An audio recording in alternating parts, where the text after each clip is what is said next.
A graça e a paz do nosso Senhor Jesus Cristo. Seja muito bem-vindo, seja muito bem-vinda ao nosso canal. Que bom ter você por aqui em mais essa aula sobre Atos dos Apóstolos.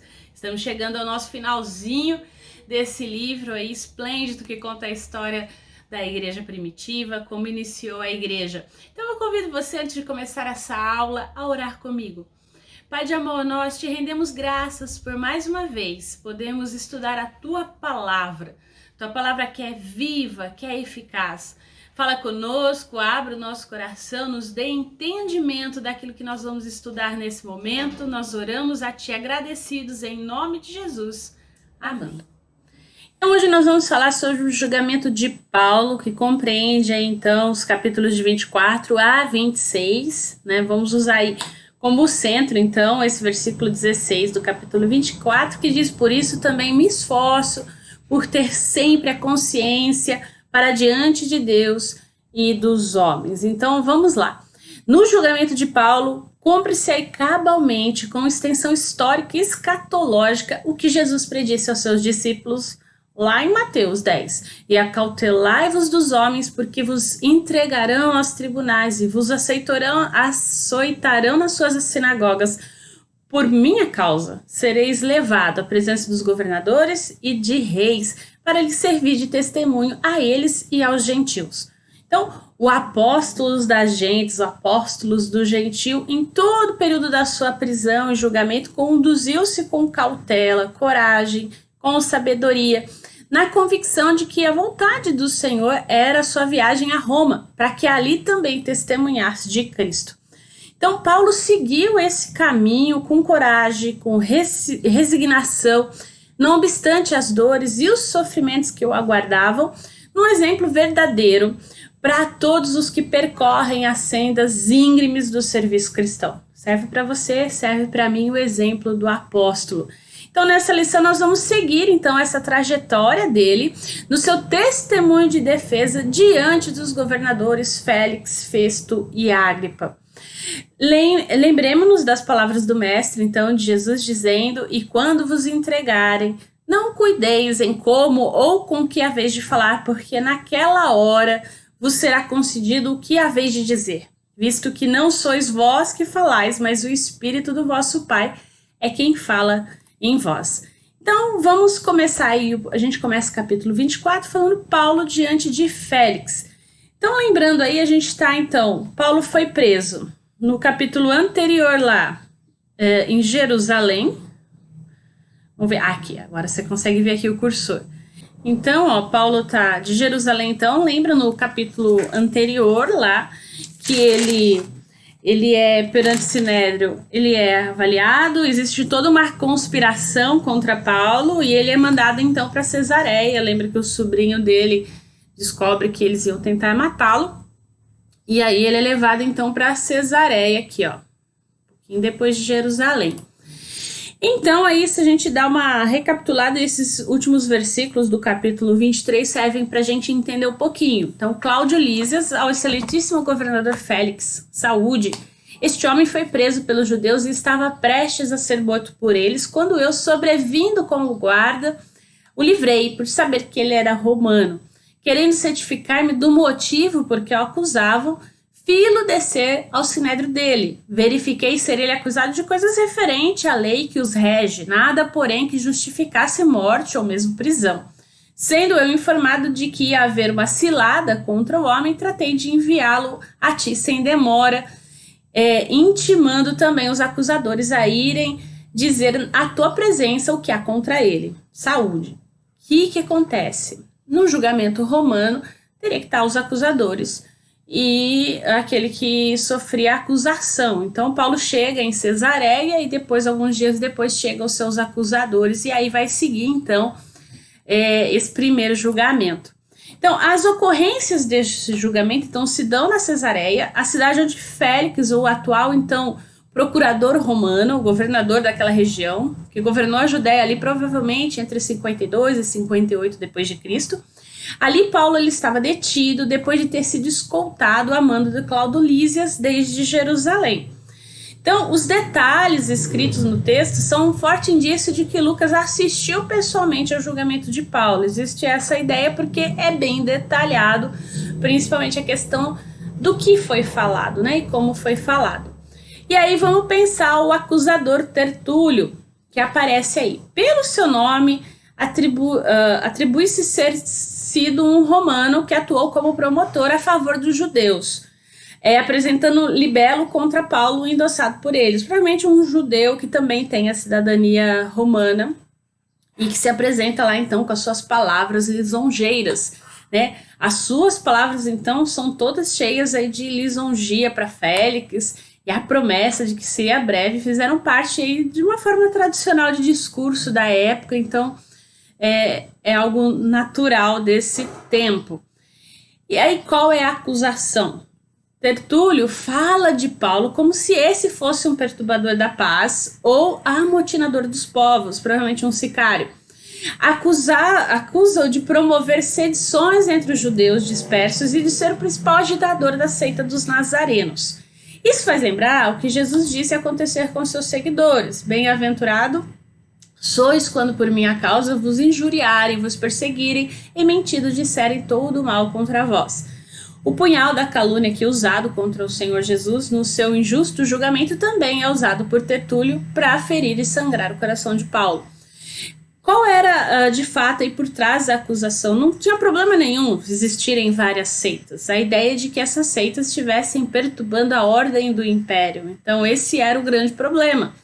Interferir também na paz do templo, porque quem deveria também garantir a paz no templo também eram os romanos, por incrível que pareça. Então, de certa forma, se ele estivesse causando desordem, né, ele estaria descumprindo uma ordem do Império Romano.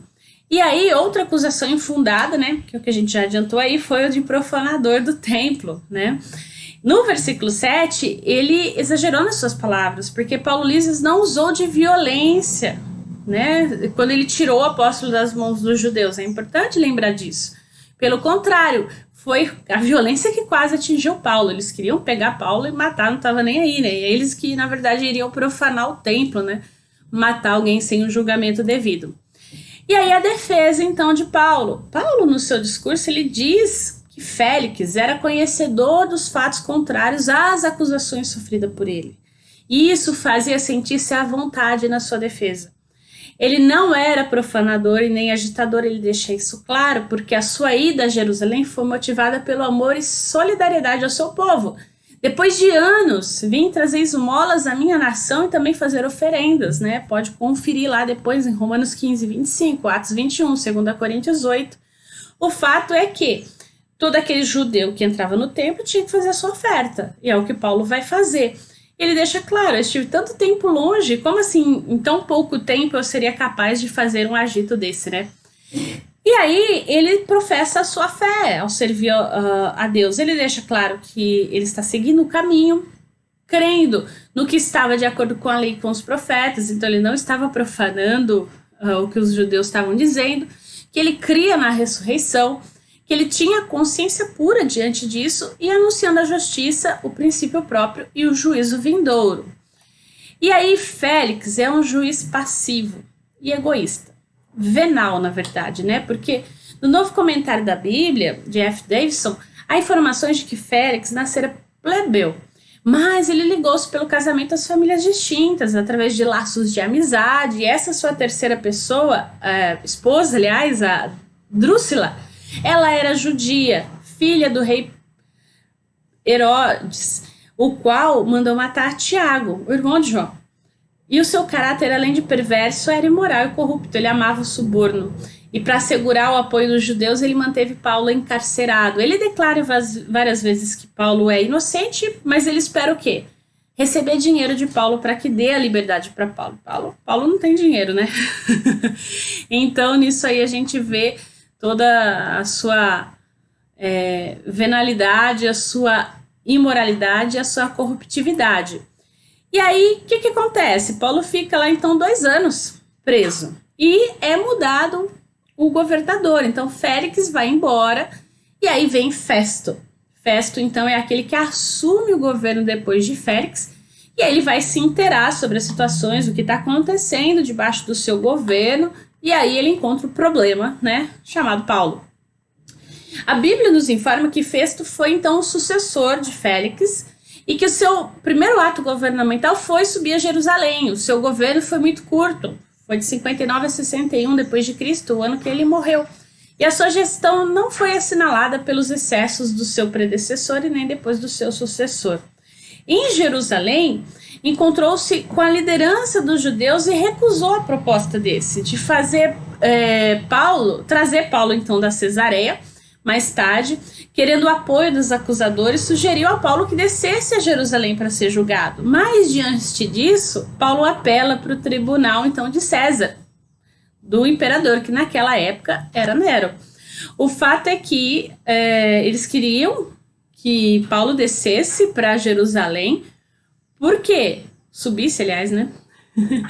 É que pra gente, a gente olha no mapa, acha que é para baixo, mas geograficamente falando, eles usavam a expressão de subir. Por quê? Porque eles queriam, no meio do caminho, matar Paulo. Então, eles queriam usar essa estratégia aí para ter o apóstolo fácil de acesso, para eles poderem executar o seu plano de matar o apóstolo. E aí, diante de Festo, então, nós temos as acusações dos judeus, que foram muitas e graves, as acusações contra Paulo, mas que eles não puderam provar. Então, nada muito diferente do que já tinham feito com Félix. E aí, a defesa de Paulo, novamente, ele julgou-se inocente dos crimes dos quais ele foi acusado e com a consciência de que não cometeu ou praticou nenhum agravo ou pecado, seja contra a lei ou contra os judeus, contra o templo ou mesmo contra César. E mais uma vez, ele é tido como inocente.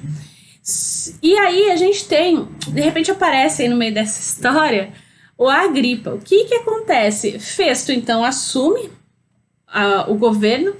E aí, provavelmente, Agripa e sua esposa vão até Cesareia para cumprimentar o novo governador. E aí o governador fala para ele, conta sobre Paulo, sobre a história e tudo aquilo que está acontecendo ali. E eles querem... E ele fala, olha, eu quero ouvir Paulo também. E aí ele vai ouvir Paulo. O fato é que esse Herodes Agripa II era o bisneto de Herodes, o Grande, né? Irmão de Drúxila, a esposa do ex-governador Félix, lembra? Além de ser rei da pequena região próxima do Líbano. Berenice, que é a sua esposa, é a sua irmã mais nova. Os dois foram fazer a sua visita oficial a Festo em honra à sua governança. Como se demorasse ali na Cesareia, alguns dias Festo expôs o caso, né, então, de Paulo a Agripa.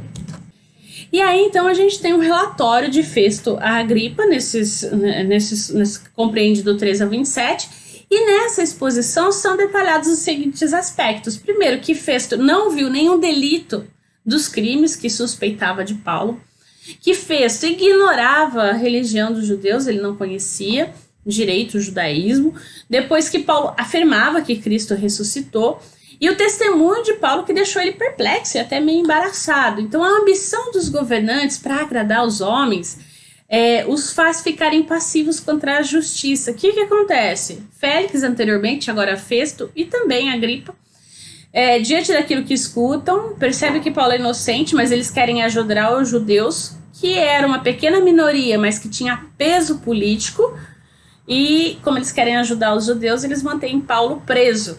E tendo toda aquela questão dele convidar e pedir Paulo para ir para Jerusalém, mas aí Paulo não vai e pede então para ser julgado por César, porque ele é cidadão romano, então todo réu romano então era consultado a província, a pessoa seria julgada na sua província ou em Roma. Então no caso Paulo a Cilícia é longe, então acaba sendo para Roma, então que ele é encaminhado.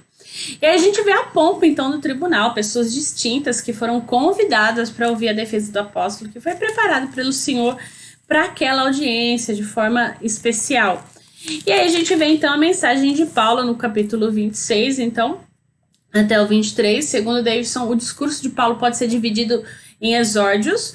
Então, primeiro, a sua posição de fariseu, qual ele envolve a fé já na ressurreição, a narrativa do seu zelo perseguidor, a visão celestial que ele tem, a sua vida de obediência a essa visão, então, a sua prisão e a substância da sua pregação, que é a ressurreição de Cristo, né? O conteúdo da sua mensagem, do evangelho. E aí as reações que nós podemos ver. A gente vê que Festo ficou totalmente desorientado e só pôde concluir que Paulo, embora extremamente culto, fora levado pelo seu saber a transpor a tênue linha aí que faz separação entre a erudição e a insânia. O homem natural não aceita e não entende as coisas do Espírito de Deus. E Agripa, que por pouco me persuadiste a me fazer cristão, ele afirma. Então, o dilema do rei poderia levá-lo a ser cristão, mas a influência do poder o fez perder essa oportunidade, infelizmente. E aí, para nós concluirmos, então, essa aula, nós vamos ver que o julgamento de Paulo nos faz refletir solenemente sobre as palavras de Jesus. Portanto, todo aquele que me confessar diante dos homens, também eu confessarei diante do meu Pai, que está nos céus. Com certeza, nós também teremos momentos em que nós seremos provados dessa forma. E aí fica a reflexão, né? Paulo é um exemplo que deve inspirar-nos a testemunhar do nosso Salvador em toda a situação que a vida nos levar. Mesmo que seja na adversidade de um mundo cruel e hostil, nós estamos aí para, então, influenciar, estamos aí para testemunhar, esse é o nosso chamado. E aí na próxima aula nós estaremos aí entrando no capítulo 27, são os últimos 2 capítulos de Atos dos Apóstolos, então já fique aí atento, vamos então com Paulo até Roma, vamos nos adentrar um pouquinho sobre esses capítulos em especial. Que bom que você nos acompanhou até aqui. Espero que tenha acrescido o conhecimento, esse estudo, a sua vida. E eu convido você no próximo domingo, às 10 horas da manhã, a estar conosco na nossa celebração presencial na Avenida São Carlos, 2495, no centro. Ou então, se você ainda não tem confiança para sair, você pode participar conosco através do Facebook. A celebração é transmitida ao vivo pelo nosso canal no Facebook e depois também você pode participar conosco aqui pelo canal do YouTube mais tarde. Então, vem com a gente!